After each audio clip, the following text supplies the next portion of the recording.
Good afternoon, everyone.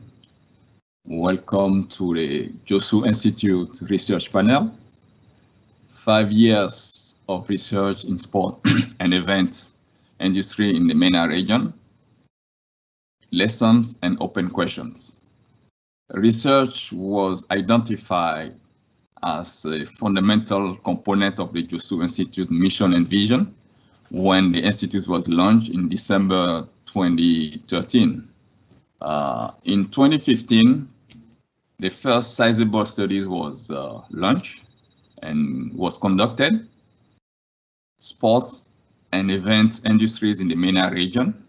It was a survey of 15 countries about the state, the sports, the most practice, the sports in rising in the region, and the event situation.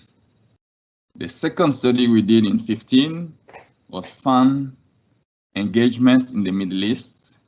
It was 15 and 10 countries and football fan engagement with their local football, with the international football. Currently, before the current studies, we also did the past year, the last year, a volunteer study, mostly regarding volunteers' culture, the volunteering states in the Arabic Gulf region. And upcoming studies are related to sustainability. 2 studies, one is a survey over 10 countries, the other one is sustainability specifically in events in the Gulf region.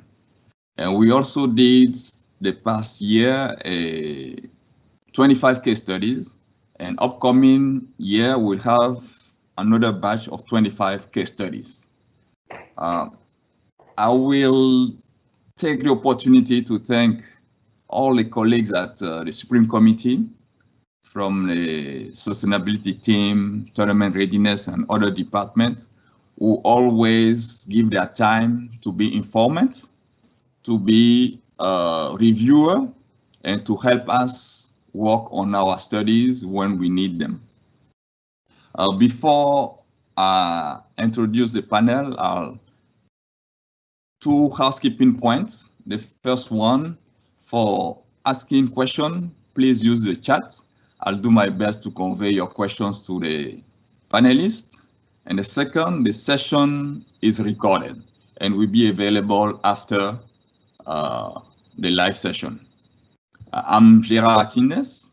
I'm the Senior Research and Senior Management for Research and Insight at Josoor Institute.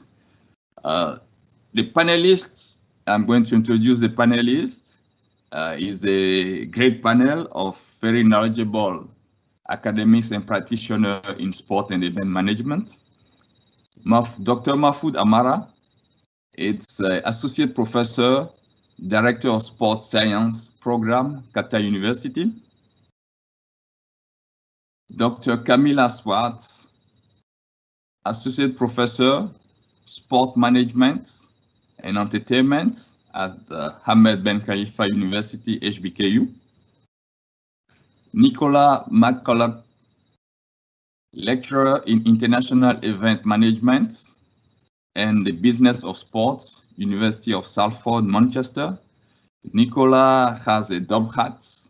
She's also one of our colleagues at Josoor Institute, specialist in event management, education, research, and volunteer training.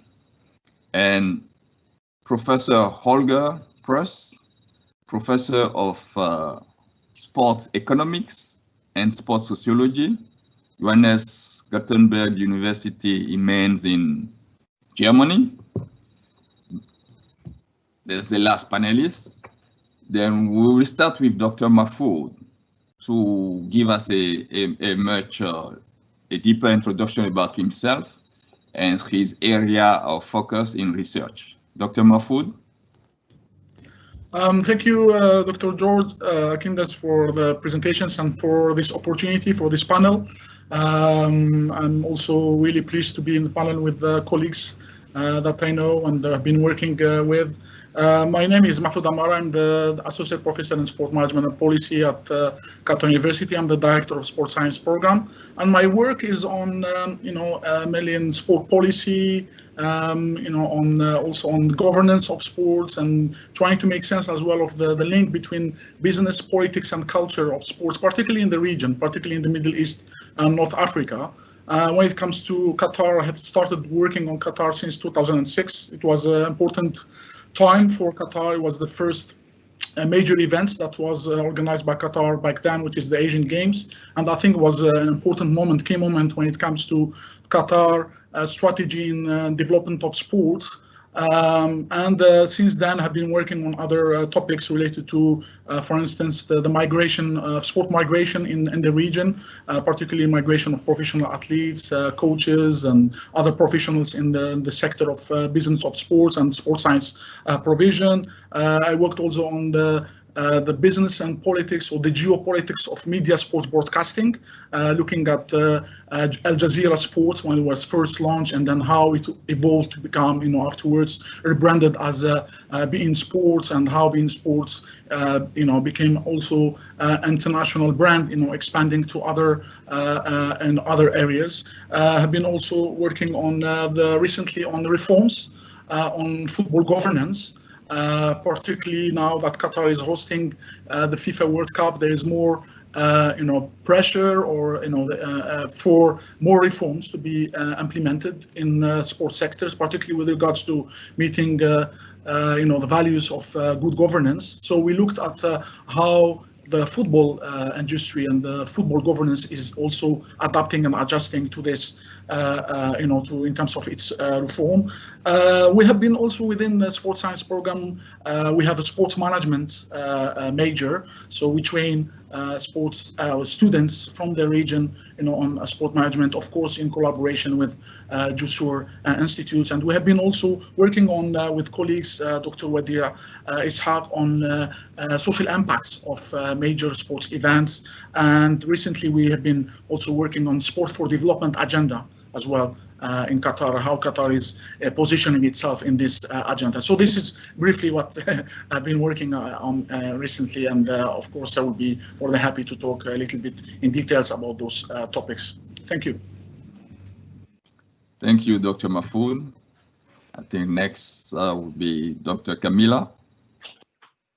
Thank you, Dr. Gerard, and thank you for the opportunity to participate in this important panel. Yes, I am Kamilla Swart. I'm an associate professor in the newly established Masters in Sport and Entertainment Management in the Division of Engineering Management and Decision Sciences in the College of Science and Engineering at Hamad bin Khalifa University. This is a new degree, was just launched in this past academic year, and it's a joint degree with the University of South Carolina. My research is mainly focused on sport, very broadly sport, tourism and events, with a specific focus on mega events in emerging contexts. Most of my research has been on the Global South and developing the research agenda for mega events in the Global South, and more recently focusing my attention, having relocated to the region, to the Middle East and North Africa, specifically looking at impacts and legacies, as well as sustainability and women in sport. As I mentioned, this is a new master's, so I am looking forward to further broaden my research area with the students in the current program, as well as with my colleagues at Qatar University, and yourself and Nicola and other colleagues within Josoor, to further develop the research agenda for Qatar and this region. Thank you. Thank you, Dr. Kamilla. I'll pass the mic to Nicola to talk about her work. Nicola is a practitioner, and her work is a lot with the industry. It is also the opportunity for us to emphasize the fact that the Josoor Institute wants to be a bridge between the industry and academia. And what we do is to try to blend the best we can these two elements, the theory, the industry, and to be able to inform and feed each other. Nicola? Thank you, Dr. Gerard. And again, thank you for the opportunity to speak today as part of the esteemed panel here in front of us. It's lovely to work with colleagues on this event. Yeah, so I have two roles, as Dr. Gerard mentioned. I'm a lecturer in international event management and the business of sport at the University of Salford, which is in Manchester in the UK. And part of my role there is very much about looking at those sectors and again looking at the provision that we have around higher education in those sectors around the development of undergraduate and postgraduate courses. We've recently launched an innovative programme around a football studies programme that's online.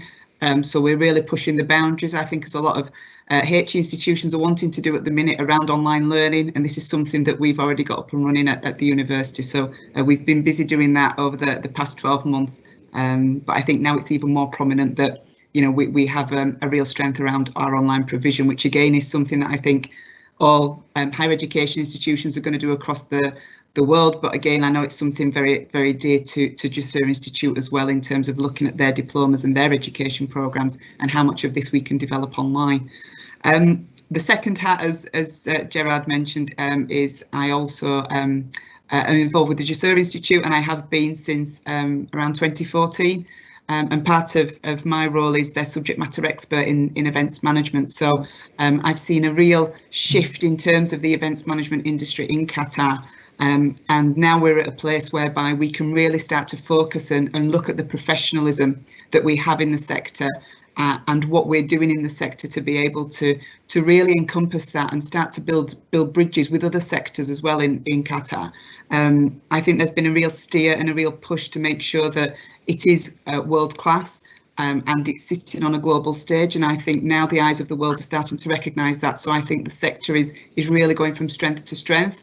And I think part of the remit that Josoor want to do, and certainly the Supreme Committee holding in high regard, is to really contribute in a positive way to that sector. And certainly I can see that happening amongst colleagues and visiting Qatar as I often do, and speaking to people as practitioners and as academics in Qatar. I think from my research focus, I'm very much interested, obviously, in the events industry and how that's slowly emerging in Qatar, but also across the region.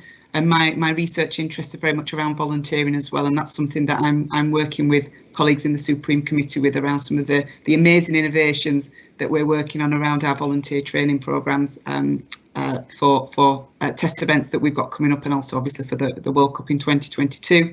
And my other area of research interest is around multi-agency working in the events industry. So again, understanding how agencies work together, and I'm not just there talking about events agencies, but also working across the breadth of emergency services planning, looking at event risk, looking at event protocol, so looking at all the different elements whereby we introduce and we bring in agencies and different suppliers of the event delivery, and how all of that is brought together in a multi-agency approach. So I hope that kind of gives you a broad overview of my research interests and a little bit more about my role. So thank you. Thank you, Nicola. Now I'm going to ask Holger to give us his introduction. I think we need 1 hour to do it if we want him to say everything about what he has done and what he's doing. Holger? Yes, thank you. I'm trying to say it in 2 or 3 minutes and be a little shorter that we can enter the other questions. So my main research object is about socioeconomic impacts and outcomes of major and mega sport events. So from Football World Cups to Olympic Games and other multi-sport events. The second area is about the economic importance of sport for a nation, which fits to Qatar's strategy in terms of not only having sport events for the sport event itself, but also to help the sport events to develop infrastructure, new business, and so on, which is a main thing I did a few years ago for the European Union, as Germany was the first nation doing the so-called satellite account. of sports, which means we isolated all sport items from the national accounting system and made a second accounting system only based on sport. Now we can see what Corona means, for example, in terms of sport, or if we do all more cycling, what it means for the economy in terms of employment, taxes, imports, exports, and so on. The third area is about legacy and sustainability, and here I'm also closely related to the practical field, as I'm IOC Commission member for legacy and sustainability, and in that capacity I think I was quite lucky to be able to implement what I researched for 13 years before about the legacy of mega events, that suddenly I could shape the legacy framework of the IOC, which is now used by many world federations and also by future bids and future host cities, which looks more at legacy in my capacity, not so much at sustainability, as I'm a member in this double commission, but I'm more on the legacy side. The fourth area of research interest is around governance and ethics, as we have two masters where we are very much looking at management, governance, and ethics. So the ethical point, as you all may be aware, how we see world sport federations currently and mega events, and also the critiques on Qatar and so on, are many, at least from the European side, are many based on ethics. It starts from labor rights to gender equity, racism, match fixing, corruption, and all these points become more and more important, and new ones are popping up. So Casta Semenya case, so how do we define a female being a female or not, or should we change the sports system now? So there are many new issues, and that is quite interesting and also closely related to politics, as ethics is often also normative. So how we set and see things, which is certainly quite different in other parts and cultures of the world. My fifth area is about IF and NOC federation, IFs as federation and NOCs strategic management. So looking at visions and missions and developing strategic plans to reach their targets is very important in a world which is quicker and quicker changing. So new technologies, now Corona, next time. So every time in a short term, things happen where federations and organizations have to react, which fits again to governance and ethics, and also to sustainability, and certainly economics play a role in that. My sixth area and last area of research, I would say also related to the practitioner field, is bidding for mega events. I was involved in 13 Olympic bids and two FIFA World Cup bids. The last one was the success of Qatar with 2022, even though I was playing a very, very, very small part in this bid. But at the end, it was the chapter on finance, which was based on many of the figures, which brings me back to my research area, economic importance of sport and socioeconomic impact. That was majorly driving my work with the bidding committee in Qatar to give an overview of the costs and the economic outcomes of a FIFA Football World Cup for a nation. So that's it from my side. Thank you. Thank you, Professor Olga. I think I'll go back to Dr. Mahfoud. We are living special moment in the sport industry, sport and event industries. Why is research so important in the region, in event and sport management, in Qatar and the region? Can you give us a good justification of having research, and why is it so important, especially in this moment where a lot of teams, a lot of agencies are stopped and are really struggling throughout the COVID situation?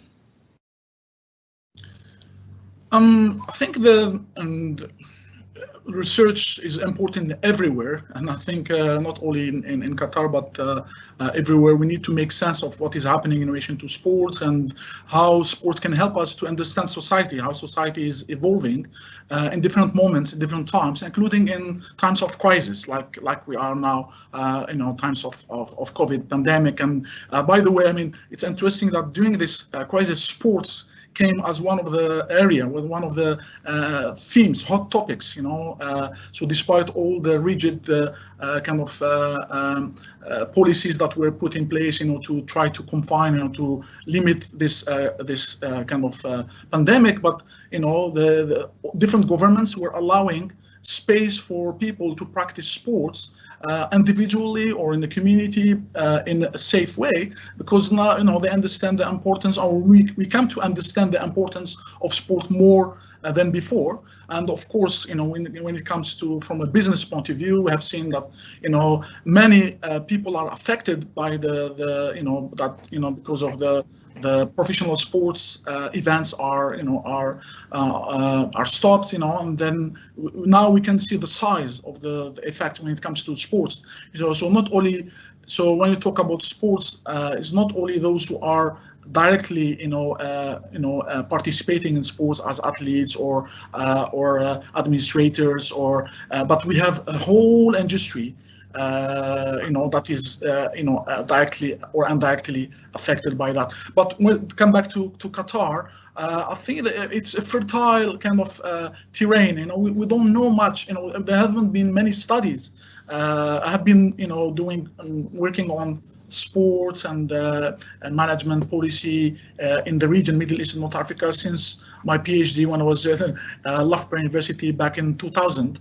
And back then, I couldn't find any references. There were only few references. So, and thanks, now because of Qatar is hosting the mega sports events, there's more interest, from inside but from outside as well, to know a little bit more about Qatari society, but also to know about the region and to research about the region differently, because the region, Middle East and North Africa, usually was only described under the paradigm of oil, gas, security, terrorism, counter-terrorism. So I think sports can offer us a different venue when it comes to understanding about the region culture, politics, and also the other economics as well. And what is interesting, this event, this 2022 Fifa World Cup, is going to happen the first time in an Arab and a Muslim country, and this is also interesting when it comes to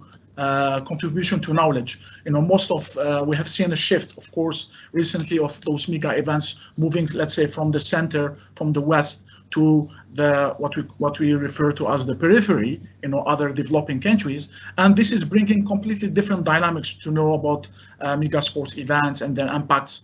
In terms of economically, socially, and culturally, and particularly when it comes to the Arab world and the Muslim worlds, I think this is an opportunity to give, to offer, maybe different insights into what is the dynamics that is happening in the region and the desire to be part of sports. I think which maybe not, it's missed maybe in the narrative when we talk about the region. Yeah, so maybe this is why I think it's research is important. Just maybe something to say that legacy is not only about the buildings. Of course, the new stadium, the urban development that is happening around the mega sports events is very important. Important in terms of also promoting sport practice, participation in sports, which has been an issue. Here we know that there have been a lack of physical activity and participation in sports in the region. So this will be a big incentive to have those international sports events happening in the region. But I think legacy is also about knowledge and the development of knowledge from within, but also in collaboration with international experts. I think that it's important to collaborate, to bring together, to join forces between local expertise, and now we have something that we have local experts who have been working about mega sports events and sports in general in the region, and they are publishing, in good, journals and contributing to when it comes to research in international conferences. But I think we need to, as you said, we need to bridge with the industry, with the practitioners who are working here, and they have. Qatar is hosting 50 international sports events on a yearly basis. So there is a knowledge that is being built here, that's being developed, and of people who are working, in this area. So we need to get some knowledge from them as well. So I think this is important to bridge with the practitioners, and also the importance of institutions like, of course, academic institutions as Qatar University, Khalifa bin Hamad University, but also Josoor Institutes, to be the kind of the facilitator for this research to happen. Thank you, Mahfoud. I'll ask Kamilla to add a few words and also to answer a question about collaboration Dr. Mahfoud just mentioned. How do you see collaboration from your position at HBKU? Sure. Yes, so just to add to what Mahfoud said, I think it's very important that we see with the continuous use of sport to diversify the economy in Qatar, we've seen the emerging research within the area. And I think this is very pertinent and very similar to what I witnessed in terms of being in South Africa with the 2010 FIFA World Cup. Certainly the World Cup was a catalyst to develop knowledge within the local context. So we've had more studies from the emerging from the developing context from within researchers in the context, but then also collaborating internationally. As in our case, we were fortunate enough to counter and engage with academics like Holger, who worked on the 2006 World Cup, and we were able to transfer that knowledge and contribute to 2010. So taking research and knowledge that was developed in a developed context and transfer that into a developing context, as it also, as Mahfoud mentioned, presents unique challenges, as we see different challenges in Qatar, and that's why it's important to systematically undertake research to gain deeper insights and essentially to create evidence-based decisions on which to grow the industry. So I think collaboration becomes important within local organizations, between academic institutions, between professional practice. So both in terms of the universities here, as well as key stakeholders within this, in terms of Josoor and Supreme Committee, but also then beyond that in terms of international partners who can add value. And I think it's also very important to say collaboration also happens within building local capacity, emerging capacity of the students, as in our case, where we now have our first cohort of master's students within Qatar who will be embarking on master's dissertations, and the World Cup presents an ideal platform to have a global event in the essentially in our backyards for students who want to contribute to building this knowledge base of sport and event research in Qatar. So collaboration across all levels is very important. Thank you, Dr. Kamilla. I'll go to Professor Holger. From your perspective, being in Germany, being back and forth in Qatar for many years, how collaboration and research have been working, and what do you think we need to do and continue doing? Yes, thank you.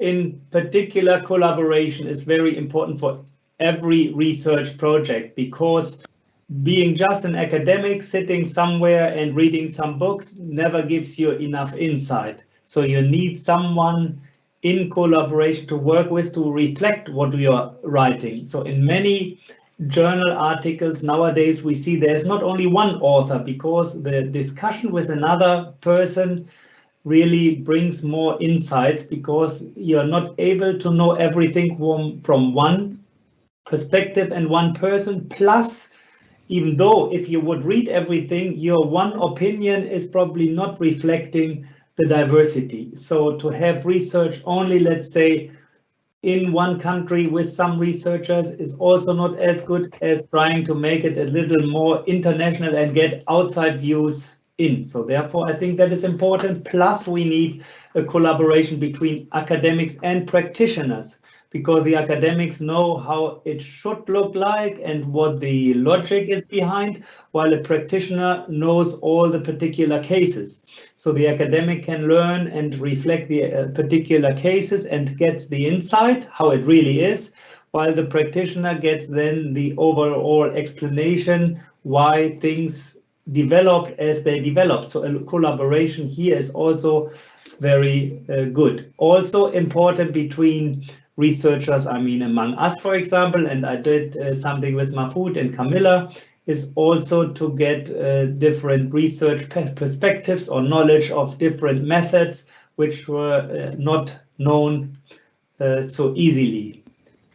So it's also, and that's the last point, when you look from a Qatar perspective or MENA region perspective, that sometimes going outside and learning about something different is also eye-opening for you about your own culture, for example. So whenever I travel and learn something, when I come back to Germany, I see Germany in a different way, because something which was so normal to me is suddenly something very special. For example, the sport club system with volunteer clubs with 7 members leading a club, totally non-governmental organization, non-private ownership, and the 7 just decide on everything. This is something special. But if you're grown up in Germany, you think it's normal that we have 90,000 sport clubs in Germany with 27 million people being coordinated in a purely democratic way. This is special, for example. And I think this is also eye-opening to collaborate international and among academics, but also with practitioners. Thank you, Dr. Olga. Nicola, you are a practitioner and you do research. Can you tell us a little bit more from your practitioner perspective how important research is and how important, or reinforce the importance of bridging practice and theory? Thank you, Gerard. Yes, I think Mahfoud gave a really great overview there in terms of the sports sector and event sector, and talking about some of the challenges that the industry is now facing around COVID, and how research to some degree can also support how these sectors are going to come out of the pandemic, hopefully in the next few months, where we start to move in a more positive way. And I think research can support that. And I think certainly what Mahfoud said around this desire for sport, I can see the same in terms of the desire for events. People like to feel a sense of belonging. People like to feel that they are part of something bigger in society, and whether that's going to a conference or going to a music event or going to something as grand as a World Cup.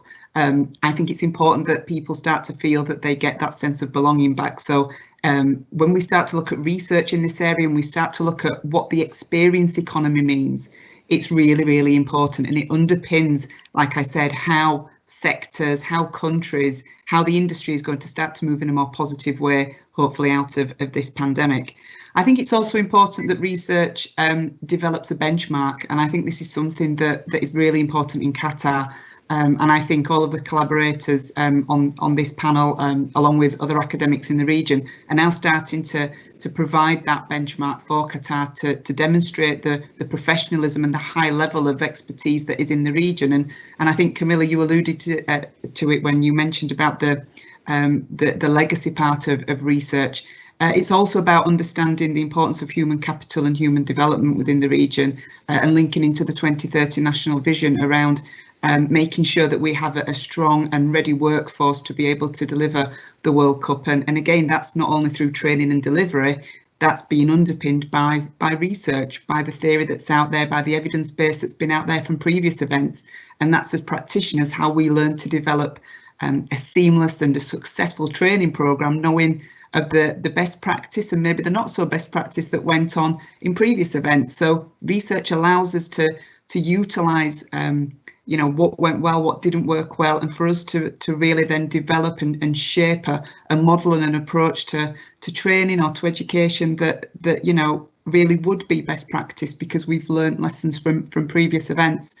I think it's also important just to also emphasise around industry and research that I think most academics would agree with me that we research with industry. We don't just research for industry, so that we work with agencies and we work with in a collaborative approach with industry. And I think it's important to make that definition, because I think sometimes certain sectors and not necessarily sport or events sometimes feel as though they are talked at by academics, or they feel as though they're having research done on their behalf. And I think Holger mentioned it when he said about the true nature of collaboration is working with partners and working with industry. And I think that's something that I see when I visit Qatar, and it's something that I think is now starting to come out in the region, that we see that bridge and that gap is becoming less because of the nature of collaboration within the industry, and how the universities in the region and more globally are now working with organisations within Qatar.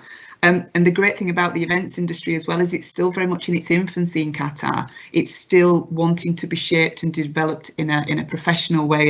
And the great thing is that scope is so broad now that research can really underpin how it's going to evolve and emerge into being a world-class industry that, you know, we know it will be, certainly in the run-up and during the delivery of the World Cup. Thank you, Nicola. We talk about collaboration, practitioners, practice. There's one element that I would like to bring into the discussion. It is conferences and publications. They are strong components of research. It is platform where research gets to be presented. I asked Kamilla, what is your take on conferences? What should they do? What should we do at Josoor or in Qatar to provide that platform? And also in terms of publication, what can we do to increase the body of knowledge that goes through publication? Okay, so I think we know that conferences provide an ideal platform for knowledge sharing and transfer of knowledge. And this is, as was illustrated, is so important to build the sport industry in Qatar, as well as the MENA region and globally. I think it brings, whether it's in person or online, as we're currently doing, it contributes to further collaboration for people from different regions, and this can motivate further research collaboration, but it also provides an opportunity to upskill practitioners. And then finally, I would also say it also has a role. When undergraduate students are exposed to conferences, it may encourage them to pursue further studies. And I think from a destination perspective and a positioning, with all the investment in sport, it also shows and positions Qatar as an important hub for sport and event management research.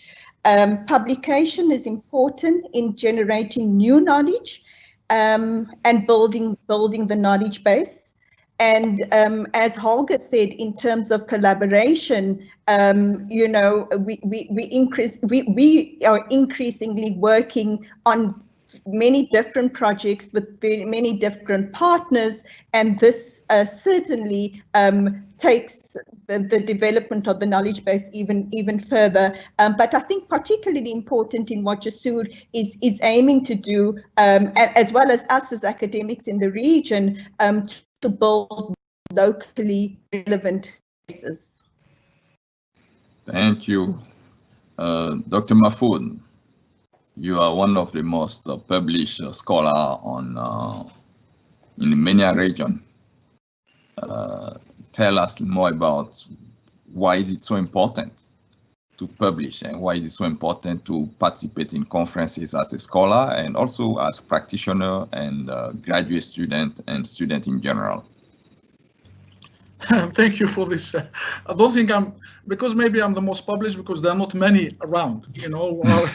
So we want more people, you know, to publish, you know, from the region, particularly in, you know, I think one of the major challenges is the publishing in English. I think, you know, English is the language of, you know, international conferences of publications, and this is maybe an obstacle, you know, for, you know, there are many good academics, you know, in the region, but maybe because they cannot write in English, so we don't know much about what they are doing. So in a way, I think that, you know, maybe I'm the one who's the most, you know, publishing, because I'm, you know, I will publish in my Franglish, because sometimes it's not even English, it's like French with English. But anyway, I think that this is what we need to do maybe from the region, is to help those academics who have really, I mean, they have been doing good work, but they cannot expose their ideas elsewhere, is to help them, you know, to facilitate that, maybe by you know, organizing conferences inside, you know, in Qatar, in international conferences that can maybe offer opportunities for English-speaking academics and non-English-speaking academics to expose their ideas. Of course, this needs some kind of some resources in terms of translation. So maybe we need then, you know, organizations like Supreme Committee or Josoor or others to help in this, to facilitate this kind of translation of knowledge from both sides, you know, from English, you know, to Arabic, and from also from Arabic into English. Of course, international conferences, you know, is an opportunity to expose your ideas, you know, to other experts, to get the feedback, and usually this is the best forum, you know, before, you know, you publish, you go and, you know, you present your work with the idea to get feedback that will help you to publish. And I was lucky, you know, when I was you know, before at Loughborough, you know, university, that I was able to participate in international conferences, because again, we have to mention that to participate in international conferences, you need also finance, you need funding, and not everybody from the region, from Middle East and North Africa, can afford even to subscribe to journals or to participate in international conferences. So maybe then we need to think about bringing those international conferences to the region, and then this will help maybe in terms of reducing the cost. Yeah, what else? I think it's important as well for the students. What I have to say that here, you know, since I've been here for the last 5 years, there were a number of conferences that were organized, but I found out that sometimes it's difficult to get access for students to those conferences, because those conferences or those seminars are being, you know, organized for the experts only. Yeah, but if we don't allow students to be part of it, and particularly students who are, you know, trained in sport management, they're going to be working in sport organizations, not to be part of those events, I think we are missing something on that. So I hope that there will be some, you know, we'll think about ways how to involve more and more, you know, students in, you know, at the undergraduate level or master's, postgraduate level in those conferences. And by the way, I have to say that with Josoor, you know, we were able to have those open workshops, you know, that we organized at Qatar University, where Josoor were bringing, you know, international, you know, experts in to do the workshops, and they were devoting time some, to have those experts to come to Qatar University, for an open workshop, and those were very, very interesting for the students, and where they were engaging. So I think we need to find, ways to develop more of those opportunities of learning. Sorry. Thank you, Dr. Mahfoud. I think I'll ask Professor Holger to add a few words to the necessity of conferences and publication. We have published a lot. Give us a little bit of your ideas about how to improve the state of publication about sport and event management in region, and what as the Institute Josoor can do to support it.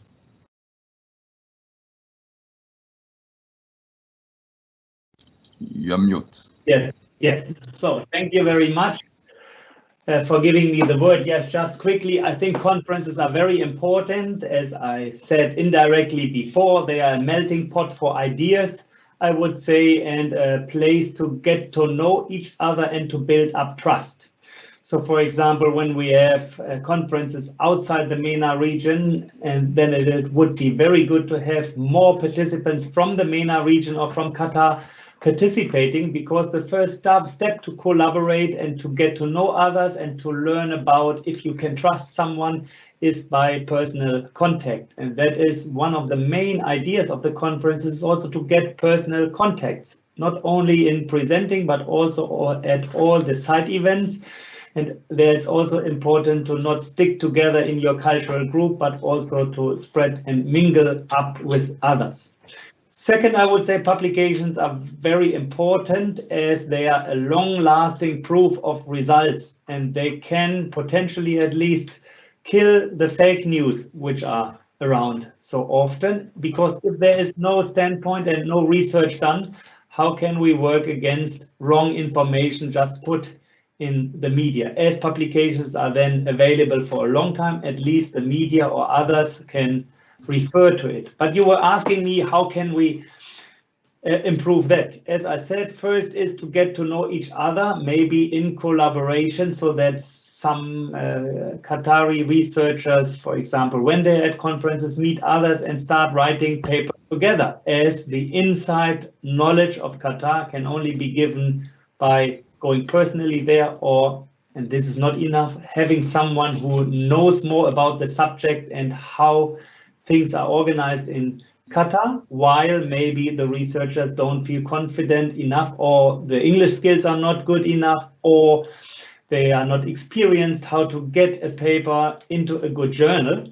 And this can then the other part do a little more, so that there could be a collaboration of having information and research in Qatar, but then having someone who helps with some getting into the journals, polishing the English and so on from outside. And as I said, many papers are nowadays written together, so there is not a must that a single Qatari person or someone from Qatar must publish alone and only then it's counting. I think this is, so this conferences can help and collaboration, but certainly English skills and travel costs are the minor things. On the other hand, you can organize conferences yourself, as Qatar is doing. The Supreme Committee did some nice conferences. No, not Supreme Committee, but ICSS, for example, did some. So I was at several conferences already in Qatar, meeting many people there, inviting everyone, but at the end, I think the costs are more or less the same or even higher when you organize the conference yourself, because then you start flying in people instead of sending out people. So at the end, it is costly. The question is, you want to promote your country and also having more of your country than maybe doing a conference yourself once in a while is good, but also strategically sending people abroad to mingle with others is a very good thing. Also, at the end, maybe that attracts those that listen here and may have access to some money.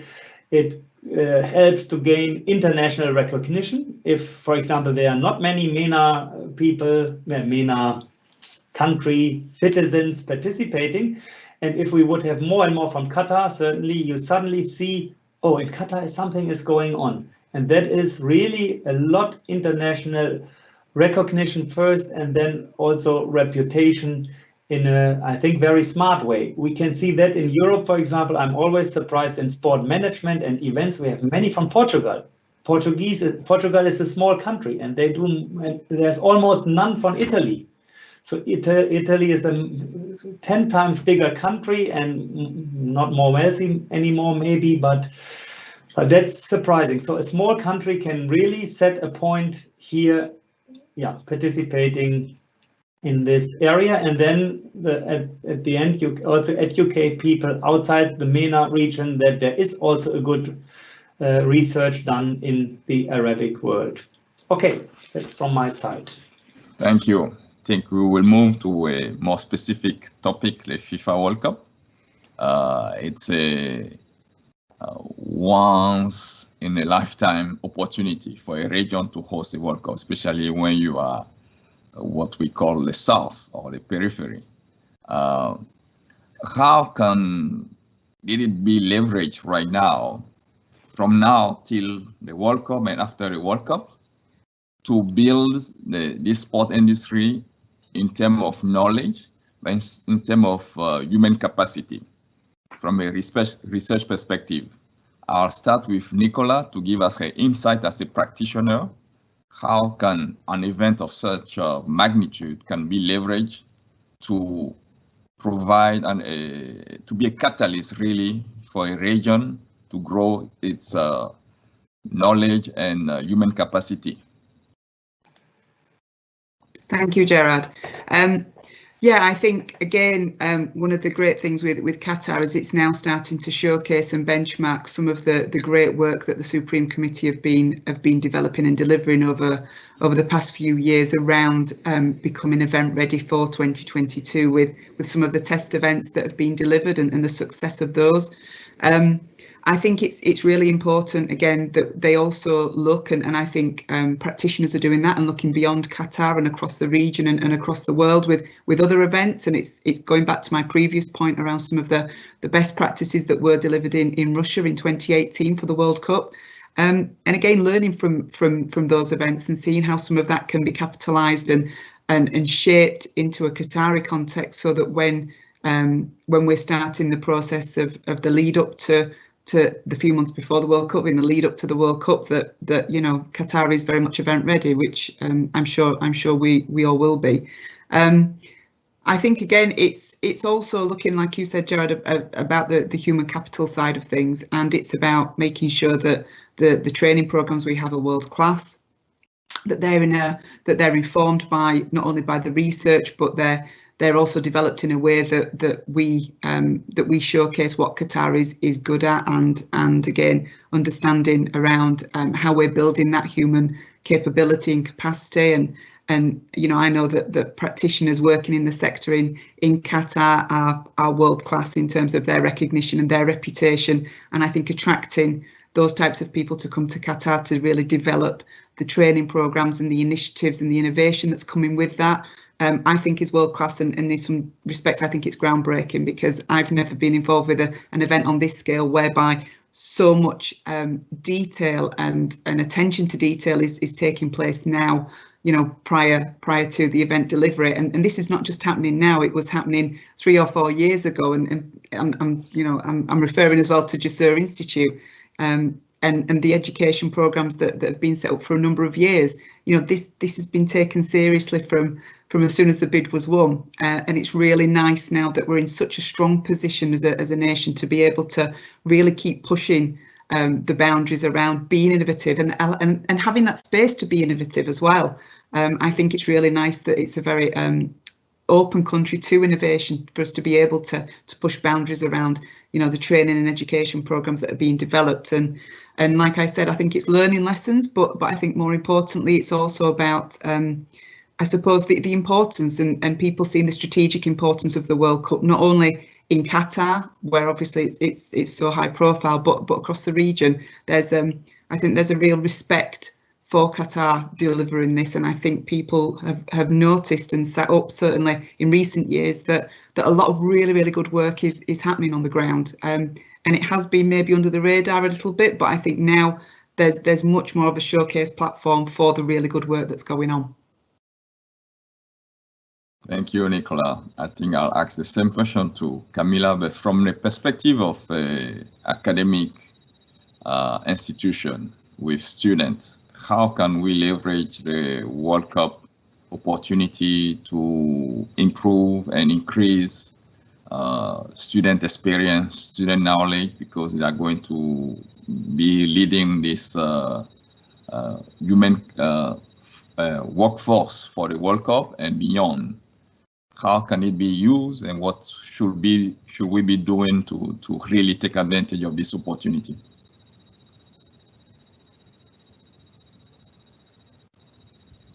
Thank you, Gerard. Yeah, and I'm going to draw on my previous work with the 2010 FIFA World Cup because I think it's particularly pertinent, and I see so much parallels in terms of what we're trying to achieve with the Qatar 22 World Cup and the opportunities for students. So 10 years later, I am still reflecting on what we managed to achieve with the 2010 FIFA World Cup. A little bit of a different context in that we had 9 host cities and 10 stadiums. So I think it's a bit easier to do in a smaller country in terms of collaboration and partnership in terms of what we can achieve.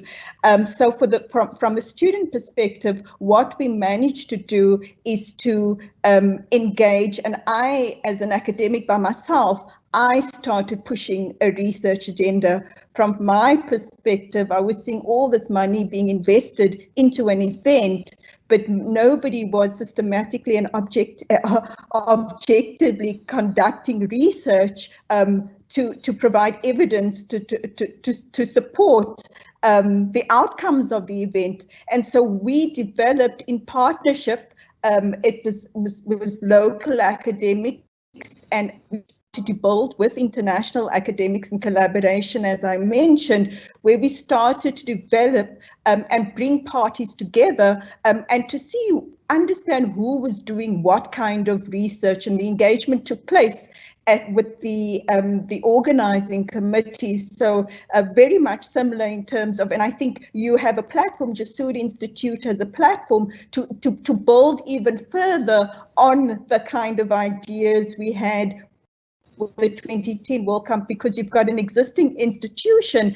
that can push and deliver on this research and education legacy for sport and event management in the region. And I think it's about bringing the partners together, understanding who is doing what and how we can build on that, where there are areas of research that could be conducted that can be linked to a student project, we need to start exploring and having those discussions. So I think it's very important to understand that the successful hosting of the World Cup, it's underpinned by being grounded in the acquisition, production, and dissemination of information and knowledge, and that capacity building is so important.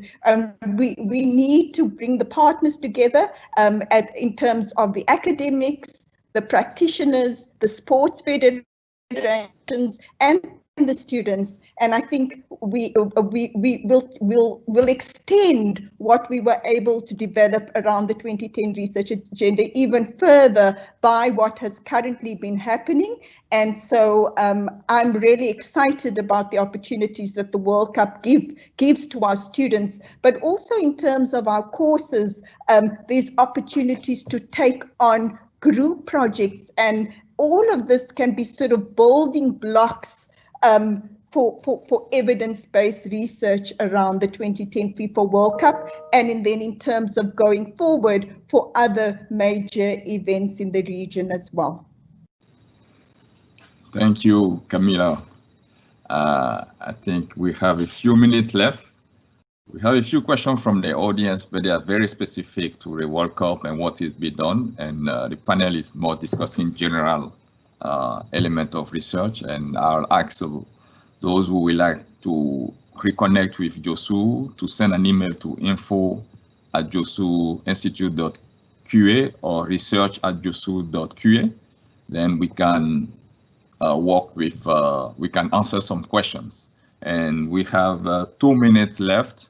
I'll ask Dr. Mahfoud briefly to react on what Dr. Kamilla said and give a few words of his final thought.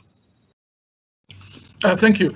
I think I would just say that in terms of publications, since the Qatar won the bid for the FIFA World Cup 2022, we have seen like an increased number of publications from the region, particularly with the contribution of in the area, particularly in the area of exercise science. We have seen the contribution of research unit like in Aspitar Sports Science program. Now we are proud to say that we have been ranked in the last Shanghai 2018 as one of the kind of the top sports science department in terms of the number of publications, in terms of quality and numbers. And I think there is more opportunity now to have more interdisciplinary research, particularly in joining sport management with the area of exercise science, particularly physical activity, health, health policies in terms of promoting sports and to tackle different issues related to the lack of physical activity and how the international sports events that are being hosted here in Qatar can help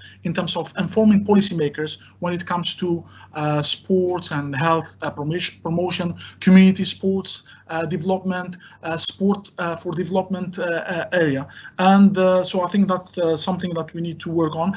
Developing postgraduate studies now. Yeah, we have the masters at before our students were having, we only offered a BSc bachelor in sports science and in sports management. Now we have Khalifa bin Hamad University. They have the masters in sports management and also in exercise science. We hope that in the future we'll have also doctoral programs in those areas of sports studies, of course, in collaboration of partners like Josoor Institute and others like Qatar Olympic Academy. And when it comes to what we need, as well as Kamilla was alluded to, is being more collaborations with sport organizations. We want the sport organization to tell us what are the kind of the issues that they are facing, what are the research questions they want us to maybe to investigate a little bit more, to examine a little bit more. And I think having the endorsement of sport organization in research, I think, will be a key in terms of moving, not only necessarily in relation to the FIFA World Cup, but beyond that, in terms of developing something, a legacy when it comes to research. Thank you. Thank you, Dr. Mahfoud. I think we are running out of time, but I'll ask Professor Holger and Nicola, Professor Holger first, and then Nicola to give their final few words.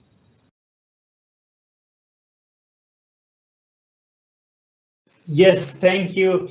I'm answering some questions, but I wonder, this is not then published. I answer privately, or we should do something with the very interesting questions that are here. Rosen, maybe we answer them all and send them back by email, or something should be done with.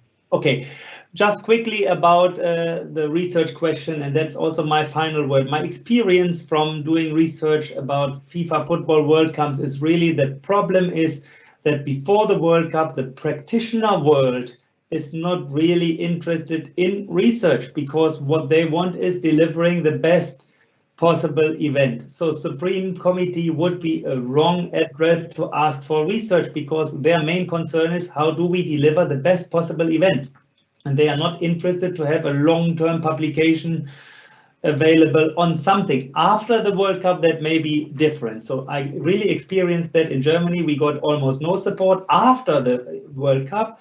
Also, the practitioner said, oh, we had a wonderful World Cup in Germany. Why should we research? Maybe you find something negative. So then at the end, it were only universities or the government ministry or something like the Josoor Institute who supported the research, which I think is important. So therefore, I asked the ministries or the government, the institutes, Olympic Academy or Josoor Institute, or the universities, both are here present to take over initiatives.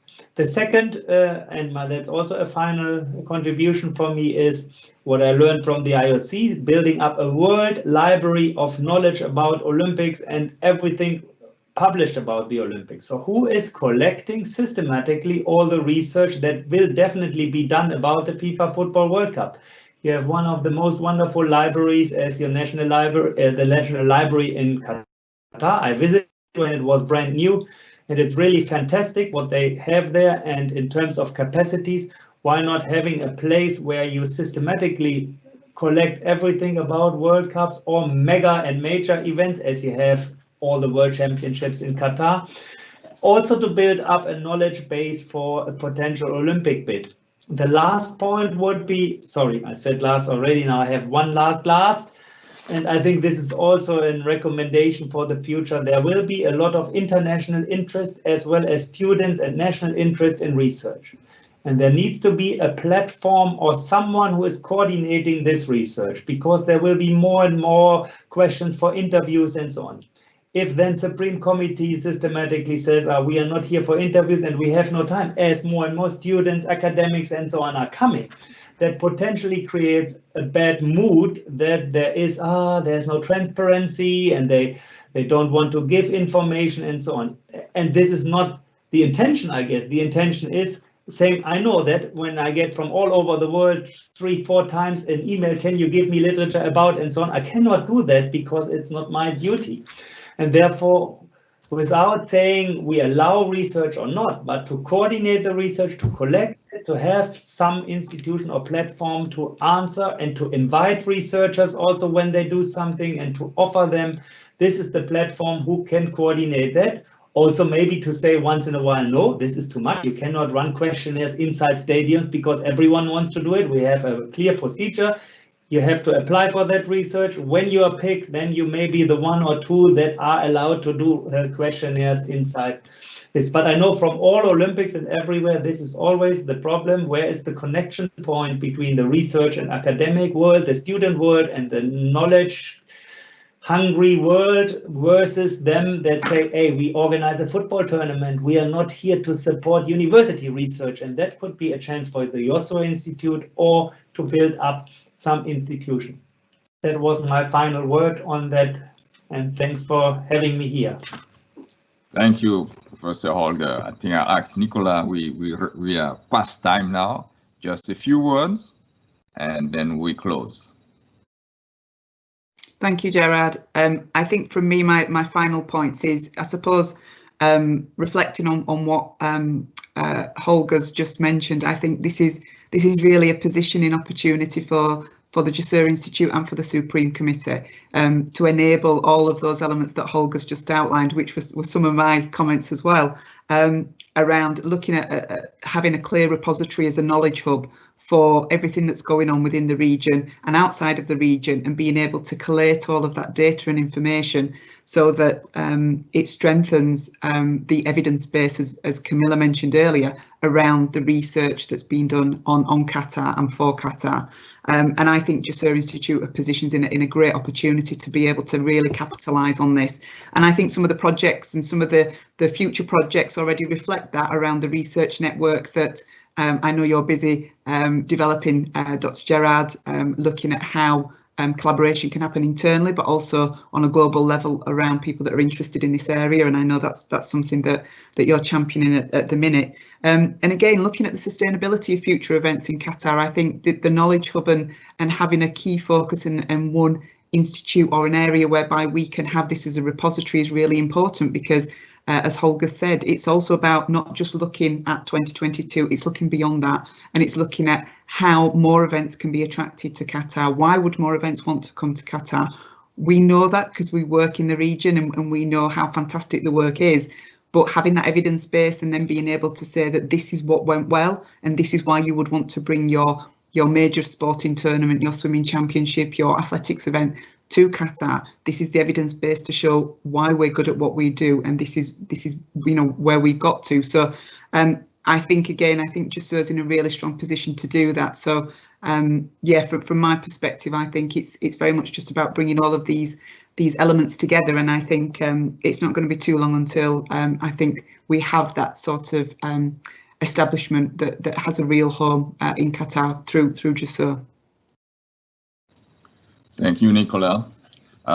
Before I close, I'd like to say that we have an internal knowledge library that is in process of, we are in process of building.